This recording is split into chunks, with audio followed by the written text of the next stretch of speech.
Greetings! Unions, widely considered by boomers to be one of the scariest things in existence, right up there with communism, people with green hair, and attempting to wirelessly print a 200-pixel image of their grandchildren onto a full-size sheet of paper. We're currently living through a historic period in time where it seems like every week the employees of another major corporation or industry are going on strike or attempting to unionize. Except, is it really historic? Before I get too much further, while it might be obvious, I want to stress that I am not an authority on unions or the labor movement. The opinions expressed in this video are from the point of view of someone, me, who has worked menial jobs since I was 16. In certain points throughout this video, I'm merely relaying the experiences of those living paycheck to paycheck, also me, and the importance of unions. So don't expect a detailed history lesson here, but do expect many fart sounds. It should become apparent the point I'm trying to make. We are a pro-union, pro-worker community here, and we always say please and thank you when interacting with those working in the service industry. Thank you for your service. While it sure does feel like hundreds of unions are on strike, we're actually seeing some of the lowest strikes and stoppages in the last 60 years. From 1947 to 1981, there were thousands of stoppages, with 1952 having 470 in 1 year, with almost 5 million workers striking, the majority of which were workers in the manufacturing industries. That will probably become important later. Compare that to 2022, which had a measly 23 strikes and just about 120,000 workers striking. Currently, the Bureau of Labor Statistics doesn't have 2023 numbers because it's still 2023, but according to CNBC, the number so far is little more than double that, which is still several zeros short of 5 million. I'm sure you've all seen or heard about the WGA strike, who have come to an agreement on a new contract, so we can all get back to watching new episodes of P-Valley and the Old Man and something called Power Book 2 Ghost? The SAG-AFTRA strike began shortly after the WGA, but studios have walked away from negotiations because actors don't want their likenesses tronified and used in perpetuity by corporations because Disney doesn't want to hire background extras. There's also the United Auto Workers Union with over 25,000 workers on strike, which, by the way, is only 6% of all UAW workers. UPS workers almost went on strike earlier this year, which would have created a logistical nightmare for pretty much every business in America, which is exactly what happened in 1997 when they did strike, costing UPS roughly $600 million. Now, adjust that for inflation. Yikes. 85,000 Kaiser Permanente medical workers were on strike, so add literal life-saving healthcare professionals to the list of things for-profit corporations consider expendable. This is especially upsetting when you look at how desperate hospitals are for medical professionals, specifically nurses, with a third of all of them saying they're gonna quit because they can only change so many bedpans in a single shift, and even one is a lot. So yeah, let's pay them less, put them in even more biohazardous situations, and compound their anxiety and stress by putting a few more hats on top of the dozen other hats they're already wearing. And it's not just traditional industries like auto, medicine, or entertainment fighting for fair working conditions. Starbucks employees, who we like to refer to as essential but then flip out when they don't spell our name correctly on the cup, have unionized and gone on strike in some cities, as well as hotel staff and pilots, the people in charge of flying a machine with controls that look like this. Let's pay them less too while we're at it. Amazon warehouse employees keep trying to unionize across the country, but are fighting an uphill battle because Amazon executives just refuse to meet with them, I assume because they're afraid that they might be atomized by the rage of exploited workers if they look them directly in the eyes. Recently, a dark horse has thrown their hat in the ring, and corporations should be duly afraid, even more than they are of UAW President Shawn Fain, who is a man with whom you should not I'll tell you what I'm going to do with their proposal. I'm going to file it in its proper place, because that's where it belongs. I'm talking about Waffle House employees. If there's one group of people uniquely trained to take on a bunch of soft, doughy billionaires, it's the graveyard shift working Ip Man wearing an apron Waffle House workers. Based on what I've seen happen at Waffle Houses across the country on TikTok and our street martial arts, You really don't want to get into a disagreement with the southern corn-fed line cooks at Waffle House. And honestly, none of us should be surprised that they're fed up with clocking in to cook some hash browns and clocking out by suplexing drunk diners in the parking lot. It's amazing how after countless years of being brutalized by just the worst customers on the planet, they didn't attempt to unionize sooner. Every week, there's something crazy that happens in a Waffle House. Waffle House fight draws comments on staff's combat skills. Waffle House employee brandishes knives during fight with fellow employee. Yet another fight in Waffle House goes viral. Seeing headlines like this about a 70-year-old diner chain that was started by two guys who look like they give just the best hugs is pretty ironic. That's how irony works, right? Aside from unintentionally hosting impromptu backyard wrestling matches on their Formica counters, they also do some pretty intensive post-natural disaster work. When hurricanes hit, FEMA uses the Waffle House Index to determine just how bad things are on the ground. It was coined by Craig Fugit, FEMA administrator at the time, after the Joplin tornado of May 2011 that devastated the town and caused $2.8 billion worth of damage. It comes from Waffle House's reputation for being well prepared for disasters and either remaining open during disastrous weather or reopening shortly afterward. Waffle House has gained a reputation for its effective handling of disasters with a limited menu prepared for times of food shortages and power outages, and implements jump teams who can quickly reopen the restaurant after a disaster. While they're not the only company to have similar plans in place, Lowe's, Walmart, and Home Depot have similar policies. They are probably the most well known for theirs as "I've never seen a Walmart hurricane" meme. Needless to say, these are not exactly safe working conditions that someone making roughly $12 an hour is skilled or properly trained to handle. Nor should they be as a server who's probably working multiple jobs and getting treated like human garbage by customers. It's great that they help their community, but if you signed up to serve burgers at McDonald's and 6 months into the job, CEO Chris Kempczinski kicked the door in of your location dressed as General Patton and handed the busboy a gas-powered belt-fed M60 loaded with 7.62 armor-piercing rounds and ordered you to storm the Burger King across the street, you'd fucking quit. Although the King is a hellish aberration that needs to put down immediately, so I'd maybe be on board. And from what I could find about jump teams, they're not a specially trained unit of Waffle House disaster experts. They are line cooks and waiters that come from unaffected areas to help. Some of you might be saying, well, you shouldn't get paid for doing a good thing because then you're only doing the good thing because you're getting paid and not out of the goodness of your own heart, which is how you should act when doing something charitable. To which I say, shut up, Immanuel Kant. We all live under a capitalist system that incentivizes and, in some cases, necessitates the accumulation of capital as it represents and has the ability to create power and freedom, even if that freedom is illusory. Excuse me, sorry. I must have gone into a leftist fugue state there for a moment. What was I saying? Right. It shouldn't be the Waffle House janitor's job to assist in the cleanup efforts after a hurricane or a tornado. I'm pretty sure that's what taxes are for. Our government should be able to handle disaster relief without essentially privatizing it to a waffle diner. FEMA, presented by Waffle House. Disaster sponsorships? That's dystopian. Nor should they have to go to work where they might get beaten to death because they overcooked someone's pancakes. So it's no wonder the workers at Waffle House are unionizing. Gerald Green, a Waffle House employee in Atlanta, recently gave his boss a demand letter calling for more workplace security, better wages and staffing, and probably a gun because he's experienced multiple robberies while working there. He said his wages don't cover the basic necessities like food, rent, and utilities, and he's worked there for 24 years. Atlanta Waffle House employees regularly experience shootings and drunk fights late at night, all for about $16 an hour, but probably far less. The response to my content in the last couple of weeks has sort of made it feel like a possibility that I could make a living doing this as long as I can maintain traction and a certain level of quality. I've talked with a few friends about putting something out there and getting the response that I've gotten and how surreal it kind of feels.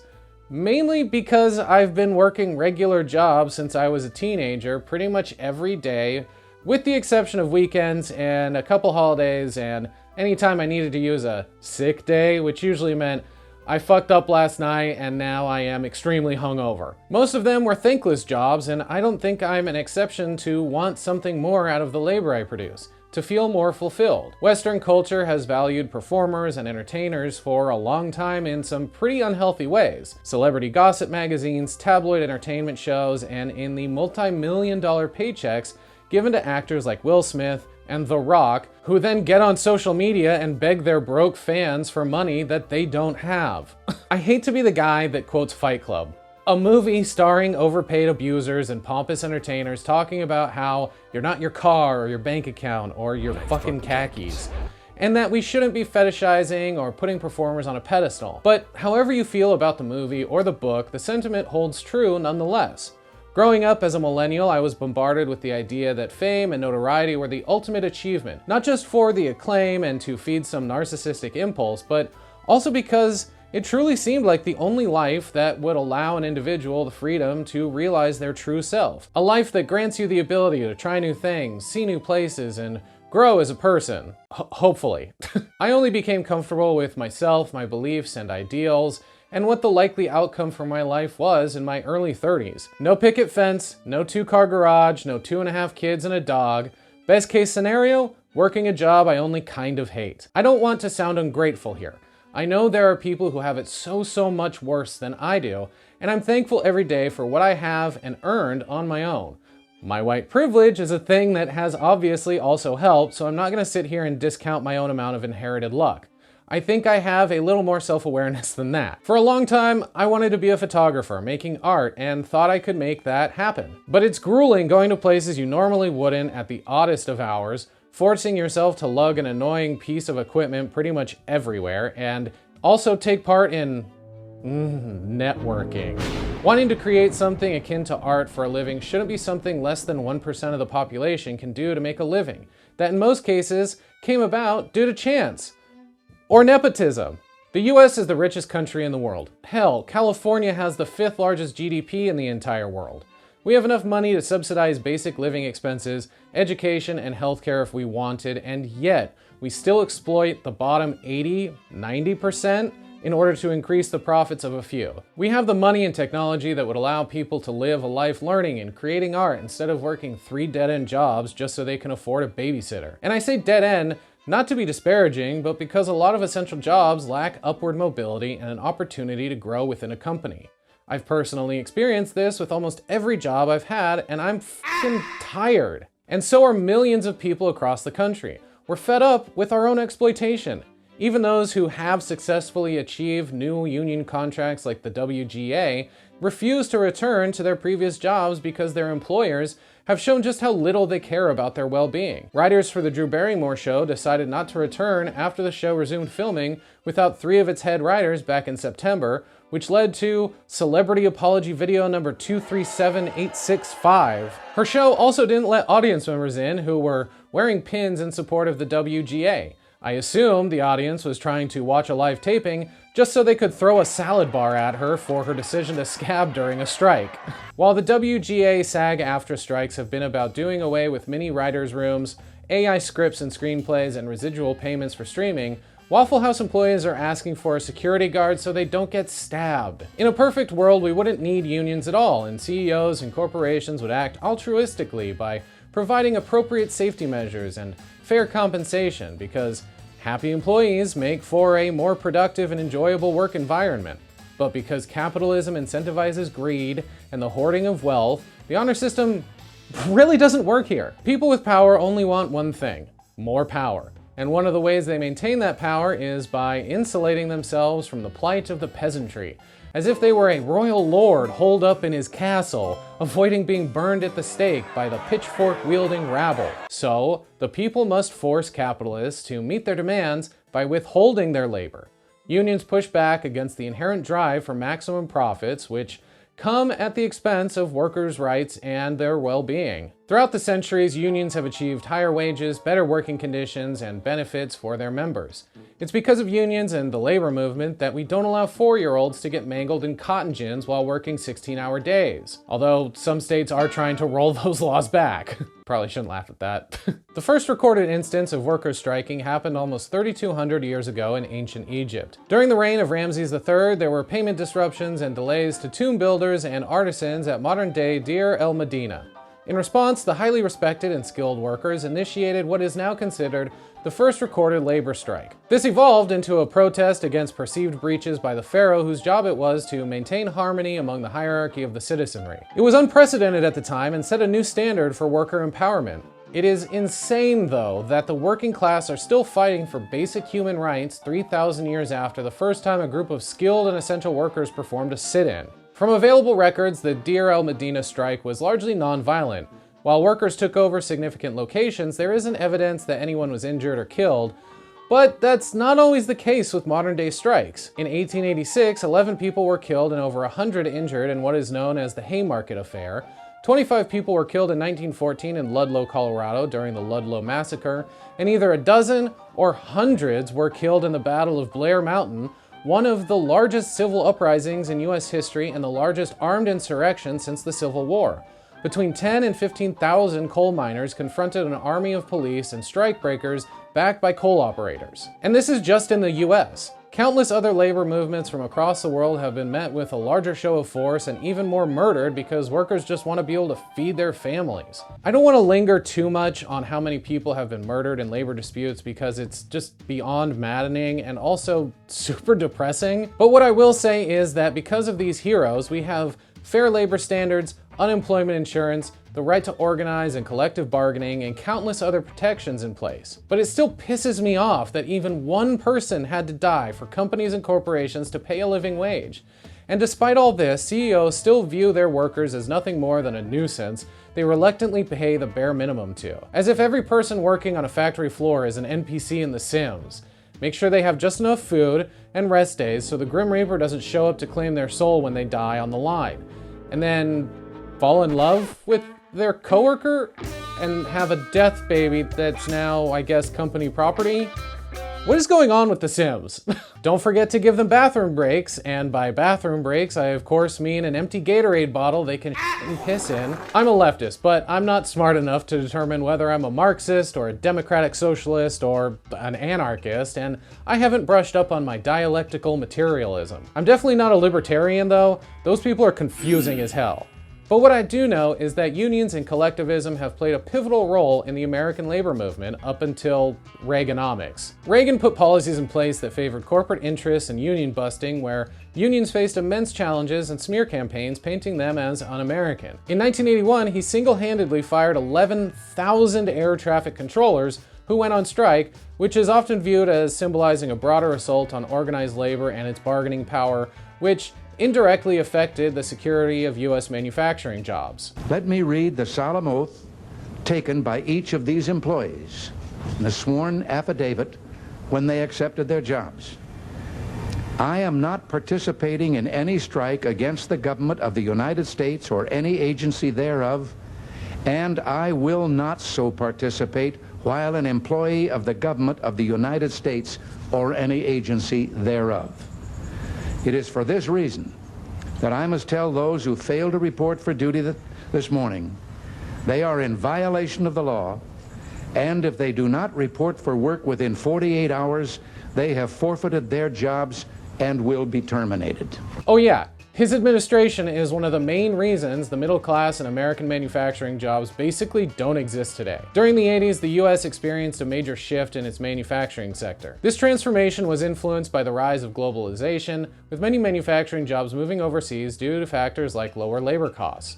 Reagan's policies emphasized tax cuts, deregulation, and reduced government spending to promote economic growth, also known as trickle-down economics, which, by the way, we're still waiting for it to trickle down. It's important to note this is more nuanced than I'm making it out to be because I'm not a political scientist or economist. And this is a YouTube video with far too many meme sounds. But also, well, Reagan? He was a massive piece of shit, and here are some examples.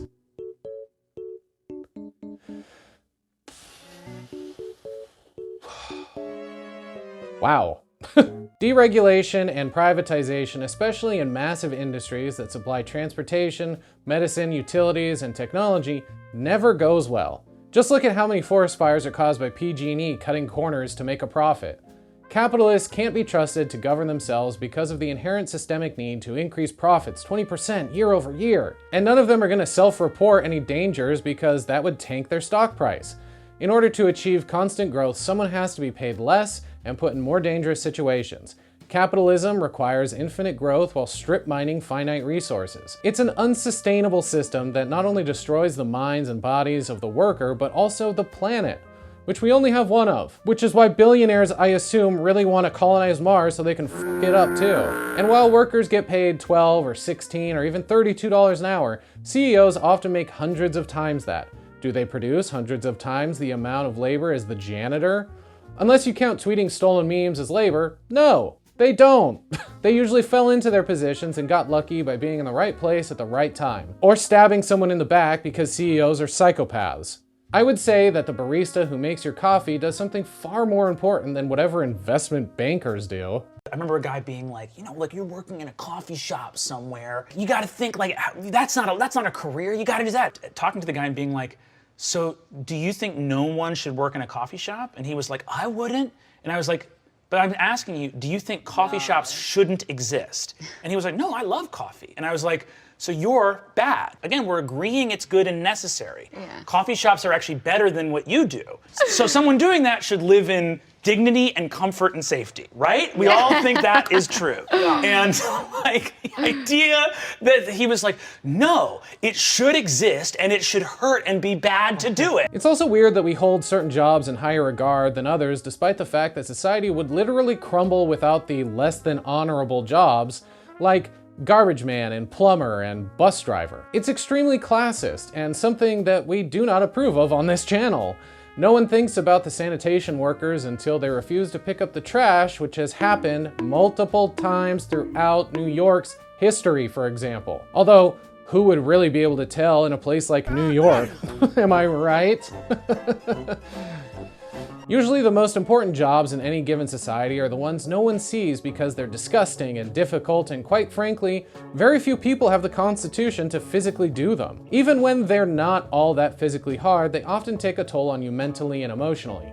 I've worked in kitchens as a dishwasher, server, cook, and barista, and in retail both as back-of-house customer service and operations, and selling to uppity, pretentious rich people who can degrade you with a single look, and view everyone in the industry like they're their own personal servant. While these jobs weren't physically demanding per se, I would be so stressed and anxious afterward that I relied on self-medicating in order to forget the last 8 hours of my life. It's why both retail workers and kitchen staff are usually huge cokeheads and alcoholics prone to fits of rage. 76 beefs, 34 chickens, okay? 12 French fries, 12 mash, fucking now! We'd rather die by liver failure or a stroke than help another 50-year-old lizard find a gift for her ungrateful grandkids. And the idea that one job is easier over another is such bullshit and, again, classist. It's all relative. Like, yeah, I might not technically be doing the same amount of physical labor as a longshoreman, but that's only because I'm not built to do that job. Also, the ocean is scary as shit. I've got a bad back, crunchy hips, and if I sit at a desk typing at the wrong angle for long enough, my shoulder feels like it's gonna burst into flames. Some guys come out of the womb with a six-pack who will never know what sciatica feels like.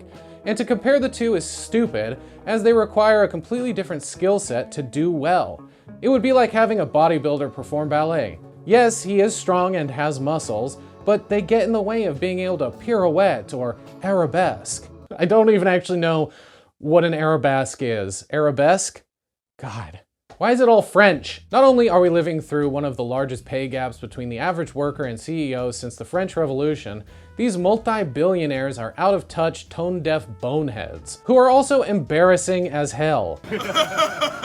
And yet, they have Uber fans who love to lick their boots because they think it's cool how cutthroat and cold they are. Men who could make a real dent in solving world hunger and can buy anything and do everything as the only necessary life achievement, which I said earlier is a fantasy, but technically a requirement to win at capitalism. However, not everyone wants that kind of life or is able to achieve it. It also isolates and alienates you from the rest of your community. You don't even need to be a billionaire in order to have a fulfilling life. There are plenty of people who work as janitors and baristas who love what they do, and that's great. Find joy in whatever your weird little interest or discipline may be. It doesn't have to be the beast mode Sigma grind set and how many zeros there are on your bank statement. Now you fucking khakis. Fetishizing working yourself to the bone is just weird. Humans create beautiful things like art and comedy and philosophical ideas and fidget spinners for your undiagnosed ADHD. We have so much more potential than acquiring more and more money. What even is money, man? Like a construct that determines our social worth, created simply to divide the haves from the have-nots?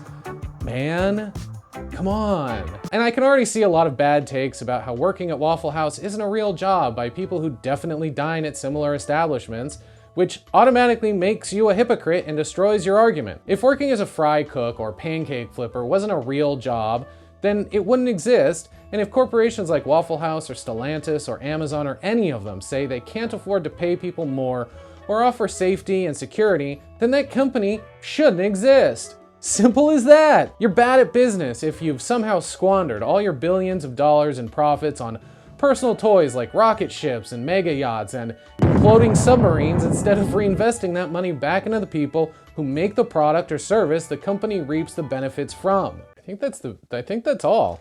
Is that all I wrote? Yeah, that's all I wrote. Okay. That's the video. Thanks so much for watching. If you made it this far, please make sure you like and share and subscribe. Comments are great too, but be nice in there. I'm watching ya. Working on some more stuff, writing multiple scripts. I've got some ideas that are in the pipeline, as they say. I don't know who they is, but they say it. Everybody's saying it. Come on, guys, right? You're saying it. See? They're saying it. All right, now I need a face for the thumbnail. What's it gonna be?